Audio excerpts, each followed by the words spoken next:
Assalamualaikum, kita ketemu lagi. Video kali ini kita akan coba bahas untuk bab 4 ya, sistem pencernaan pada manusia. Soal nomor 1, bahan makanan yang dikonsumsi setiap hari harus mengandung sejumlah besar bahan apa? Otomatis kita akan condong yang mampu menghasilkan energi. Jadi utamanya adalah menghasilkan energi.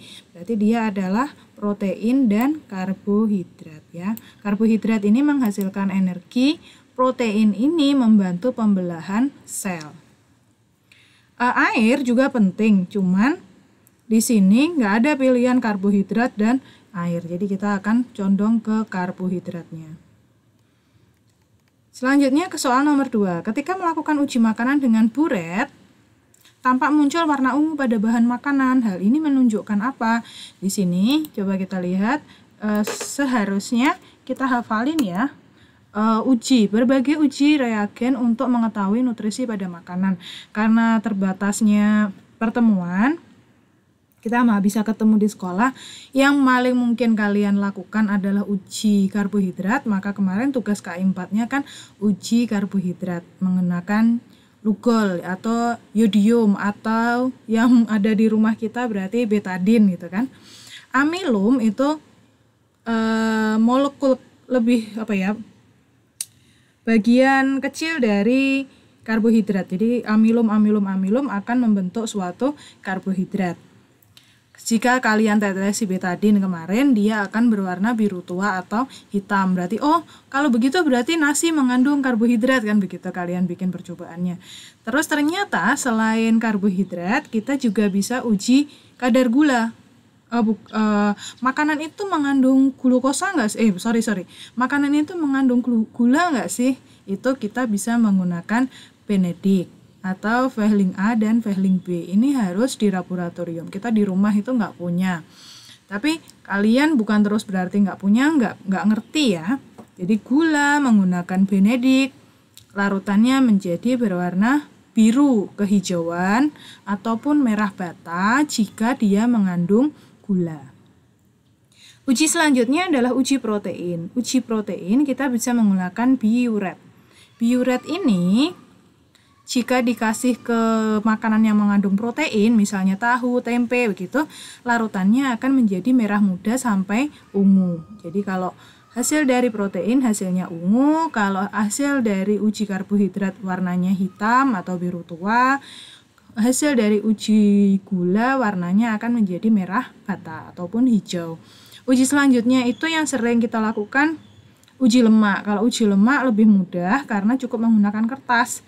Saat kertasnya itu dia transparan, berarti makanan yang ada di atas kertas itu mengandung lemak. Beda dengan terus kertasnya basah ya. Kalau kertas basah kita keringkan atau diangin-angin, dia akan balik lagi normal.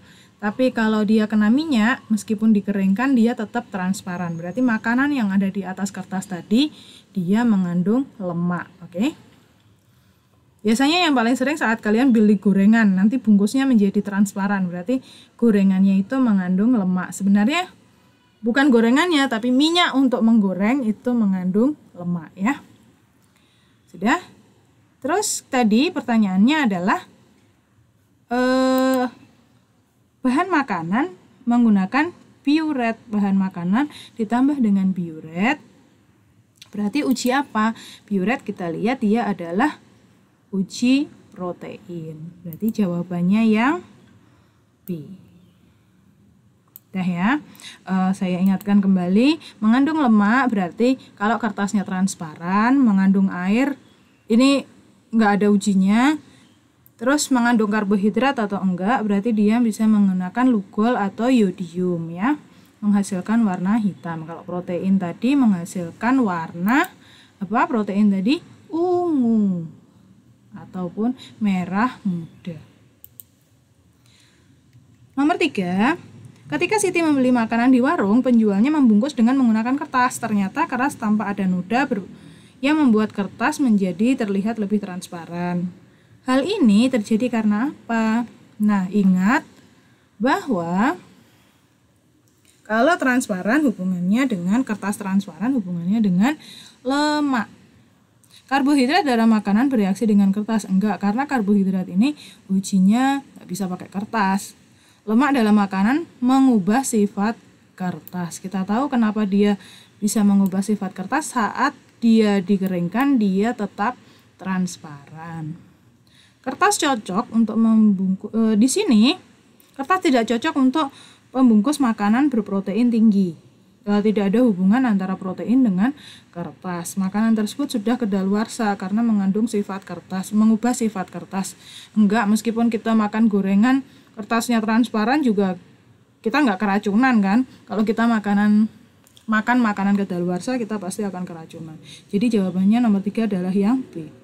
Selanjutnya soal nomor 4.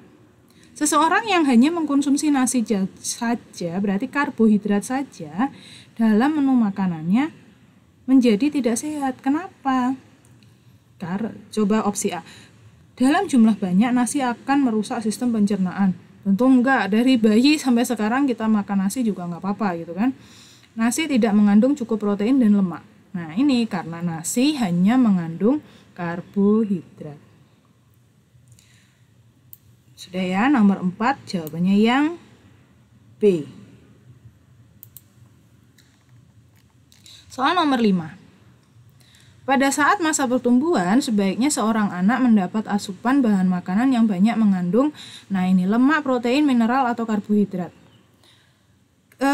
Jawabannya apa sih? Jawabannya adalah protein. Kenapa jawabannya itu protein? Karena fungsi protein adalah membantu proses pembelahan sel. Jadi anak tumbuh itu selnya harus membelah menjadi lebih banyak, akhirnya dia membesar, sehingga dia harus cukup makan protein. Kalau karbohidrat ini tadi untuk energi. Jadi dari umur berapapun ya butuh karbohidrat karena kita butuh energi untuk beraktivitas. Terus lemak ini untuk cadangan makanan. Saat kita misal sedang puasa, itu berarti lebih banyak makan lemak, atau makanya orang kalau diet itu nggak mau dia makan lemak karena lemak itu cadangan energi. Saat kita cukup karbohidrat, nggak makan lemak nggak apa-apa, tapi jangan lupa makan protein. Jadi orang vegetarian nggak makan hewan nggak masalah karena dia ada protein, dia ada karbohidrat ya. Soal nomor 6. Saat berpuasa, kadar gula dalam darah menjadi rendah. Makanan yang paling cocok untuk segera memulihkan kondisi tubuh. Nah di sini saya bahasnya pakai enzim ya. Saya jelaskan sedikit tentang enzim. Enzim beta-alin. Enzim beta-alin ini mengubah amilo menjadi glukosa. Berada di mana? Berada di mulut. Jadi glukosa itu apa? Gula. Gula itu berasa manis. Itu sudah mulai dicerna di mulut. Gula lagi akan dicerna di mana? Gula itu akan dicerna di usus halus. Jadi semua enzim yang dihasilkan oleh pankreas ini ada amilase, tripsin, lipase, ini bekerjanya di usus halus. Oke, hati-hati ya. Ini sering muncul. Makanya karena dia itu dicerna di mulut sudah dicerna, maka gula itu paling mudah diserap. Beda lagi dengan pepsin. Pepsin ini mengubah protein. Jadi saat kita makan tahu, tempe itu baru dicerna di lambung. Di mulut kita protein belum dicerna. Terus habis itu ada lagi renin. Renin ini khusus untuk memecah protein susu. Jadi bukan protein yang lain karena protein susu itu istimewa.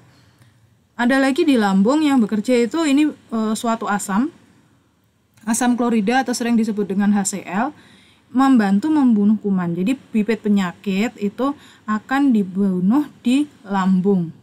Makanya kalau kita nggak makan atau kita sedang kelaparan, lambung kita berasa perih karena ada asam klorida. Lambung menghasilkan asam klorida berfungsi membunuh makanan. Saat tidak ada makanan yang harus dicerna oleh asam klorida, maka perut kita akan berasa perih. Makanya namanya sakitnya sakit emah. Jadi lambungnya sakit. Kenapa? Kebanyakan asam. Asam apa? Asam lambung itu di sini ya.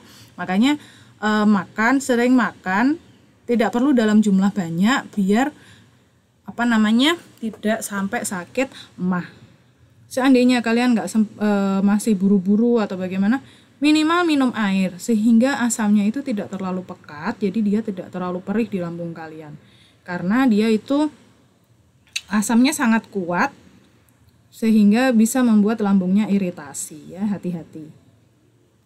Terus selanjutnya setelah di lambung itu kan makanan pertama di mulut lewat kerongkongan, terus ke lambung, habis di lambung di usus halus. Nah di sini di usus halus ini yang bekerja tadi amilase. Amilase itu mengubah apa? Mengubah amilum tadi yang ada di mulut atau gula tadi yang sudah berasa manis setelah ketemu air ludah kita, dia diubah menjadi glukosa.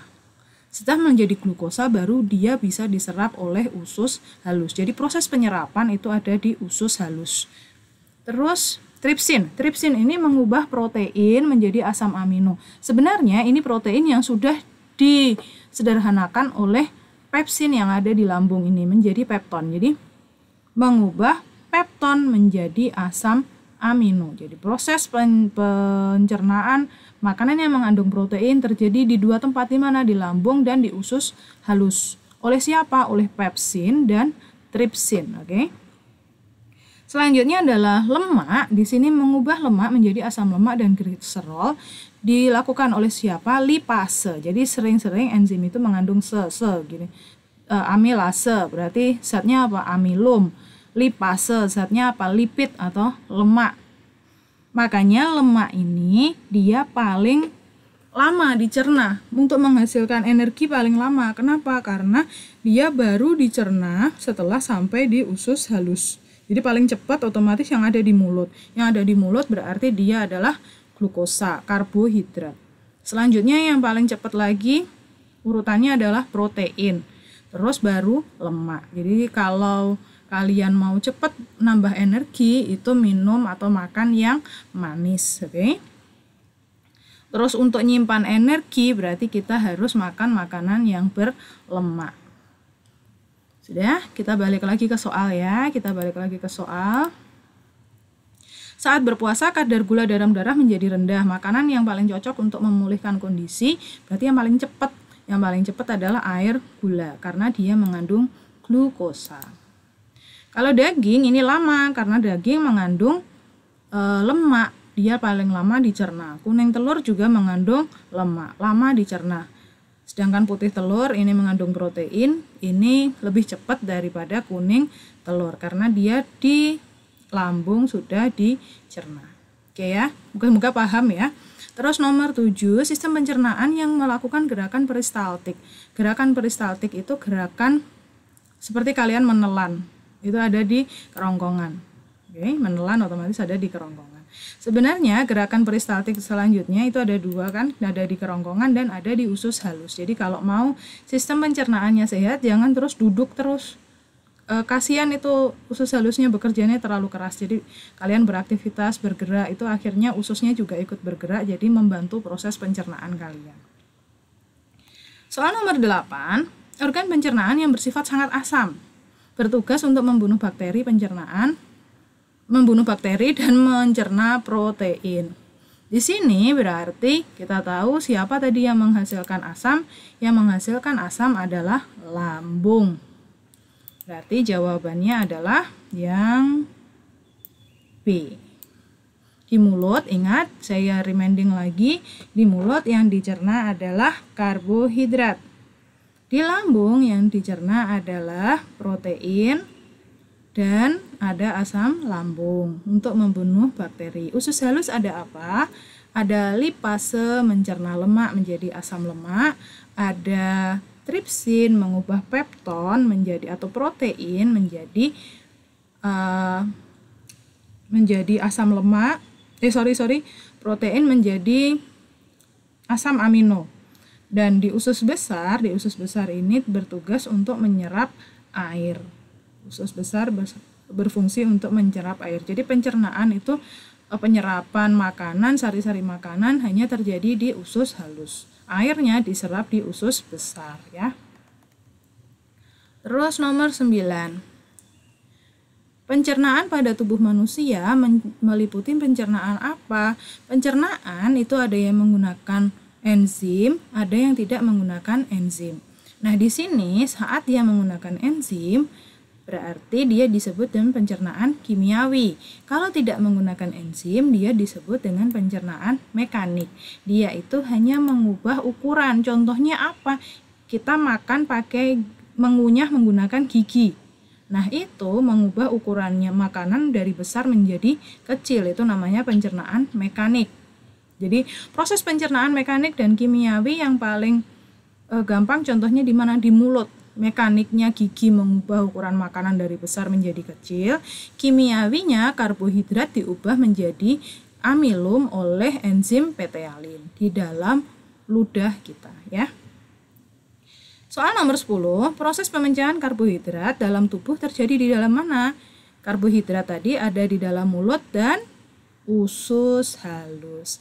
Mulut menggunakan petealin atau air ludah dan usus halus menggunakan amilase. Karena tadi karbohidrat sudah diubah menjadi amilum, terus dengan amilase di usus halus dia diubah menjadi glukosa. Oke, demikian pembahasan untuk bab 4 ini. Kalau ada yang kurang dipahami silahkan bertanya. Terima kasih. Assalamualaikum.